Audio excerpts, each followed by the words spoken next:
This video will cover the sheep heart anatomy and relate this to human heart anatomy. Now, sheep have a four-chambered heart just like humans, and so by studying the anatomy of the sheep heart, you can learn about the anatomy of the human heart and how the heart pumps blood throughout the body and keeps individuals alive. However, the heart dissection is probably one of the more difficult dissections you will do, and part of the reason it is so difficult to learn is that the heart is not perfectly symmetrical. And because it's not perfectly symmetrical, you may have difficulty determining what is dorsal, what is ventral, what is left, or what is right. And by finding blood vessels, this will directly relate you to being able to orient the heart correctly and figure out which side you're looking at. Now, the heart is also difficult because the fatty tissue that surrounds the heart can block the openings to the blood vessels. And this means that you really must experience the heart and the heart dissection by holding the heart in your hand and feeling your way to find the openings. When you first remove your heart from the bag, you will see a lot of fatty tissue covering the heart. It's usually a waste of time to try to remove this yellow fatty tissue. Also, in the packaging process, just the packaging and preserving of the heart can cause it to be misshaped. However, if you're lucky, the heart will be nicely preserved and you'll be able to tell the front, which is the ventral side of the heart, by a few key structures. One of those is going to be this large pulmonary trunk that extends from the top. And then the other will be these flaps, these auricles that cover the top of the atrium.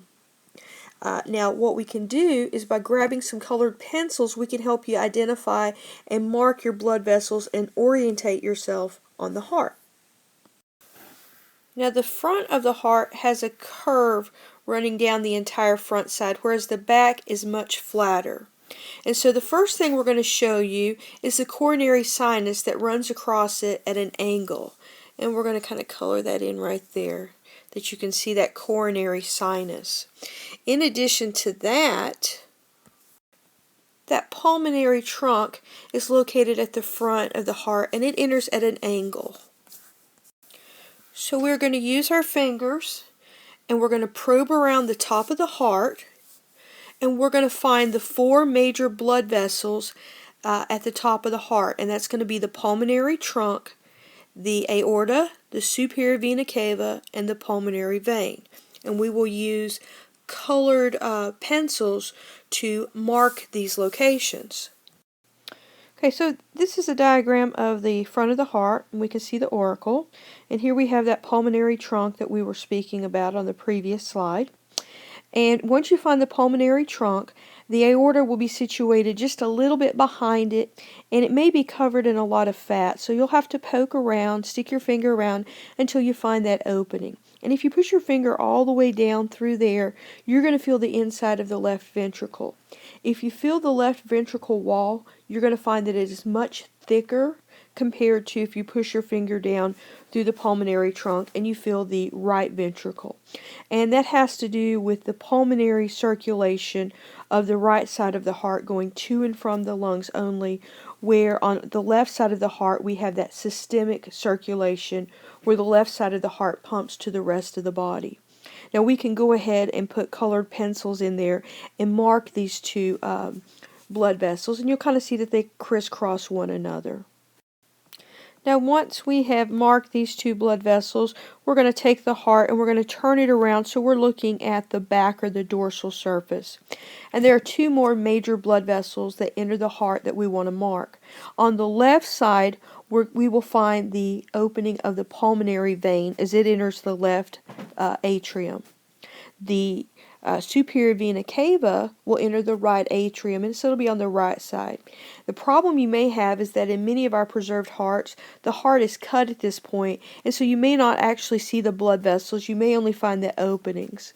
But once you find those openings, do mark those with colored pencils, so therefore you won't mistake them for something else. Now that we have marked these blood vessels, let's discuss how to identify the right and the left side of the heart. Now, if we look closely, we'll see that right there, that interventricular sulcus, or that coronary sulcus that we spoke about on the previous slide.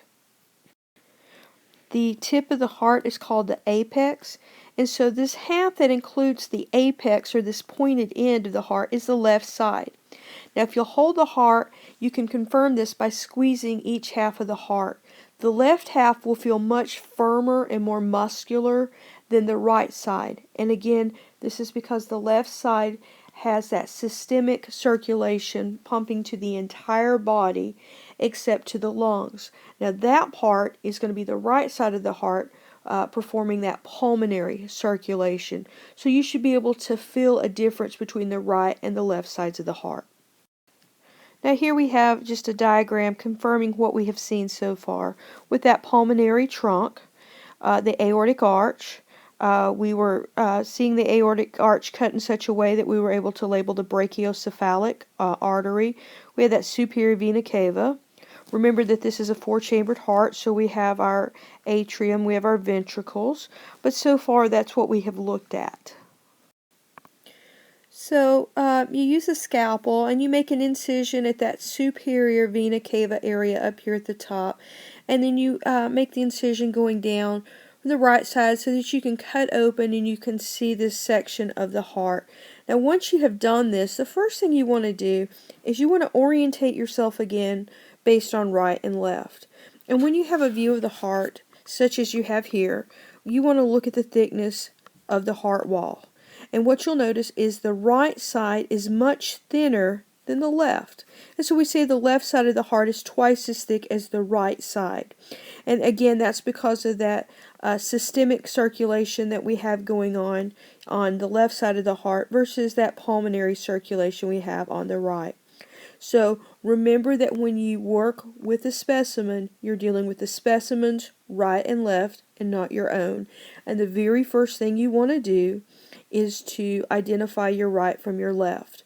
Now once you have done this, do notice that our top chambers are called the atrium. Now these are called auricles on the outside, and they're called the atrium on the inside. So we have our right atrium and we have our left atrium. Our bottom chambers are the ventricles. So we have our right ventricle and our left ventricle. In addition to this, we will have some valves that separate our atria from our ventricles, and we can see one clearly marked right here. So we have our atrium, we have a valve, and we have our ventricle. On the right side of the heart, this is the tricuspid, tri-right. On the left side, this is the bicuspid. Now they're called tricuspid and bicuspid for the number of cusps that come together for closing the valve. Now rarely will you hear this valve being called the bicuspid valve. It is much more commonly called the mitral valve. On both valves there are strings that pull the valves shut. These strings are called chordae tendineae. The muscle that they are attached to that pulls the string shut is called the papillary muscle. So we have our atria, our ventricles. On the right side we have our tricuspid valve. On the left side we have our mitral valve. The strings are called the chordae tendineae. The muscle they are attached to is called the papillary muscle. The wall that separates the atrium is called the inner atrial septum. The wall that separates the ventricles is called the interventricular septum. Here we can see, again, first thing I want to do on this picture is to orientate myself. Thin wall, so right side, thick wall, left side. These strings, chordae tendineae. So here I have my mitral or bicuspid valve. I would have my tricuspid here. One of the things that I do like to do on lab practicals is to take a probe and run a probe to identify the other two valves. And so if I was to run a probe and I was to run it up through like this right here, what I would see is that this valve right here would be my aortic semilunar valve. And this blood vessel that my pointer would go through would be the aorta. Likewise, if I was to run a probe up this way, I would be able to run my probe up through that pulmonary semilunar valve up into the pulmonary trunk. And this is a very common question that will be asked on sheep hearts. So you do want to look, and if we're on the left side and we're running it up through, that's going to be that aortic semilunar valve going up into the aorta. If it's coming from the right side of the heart and it's going up into a blood vessel, that's going to be the pulmonary semilunar valve going up into the pulmonary trunk. Now this one isn't clearly labeled, but I did do the diagram this way to show you what could be asked. Now because I used some large terminology, I added these last two slides that show you the words that I've been using and how they are spelled. So hopefully this will just help you confirm that terminology that has been used on the slides. And I also included this slide because, again, when you're looking at a cross section of your heart, you want to orientate yourself first thing on what is left and what is right. And you'll notice that on this one, here we have the right side because we have a thin wall, and here we have a thick wall, so left side. And it's very easy for a professor to pick one side or the other just to confuse the students, because the first thing we want you to do is to check the thickness of those walls.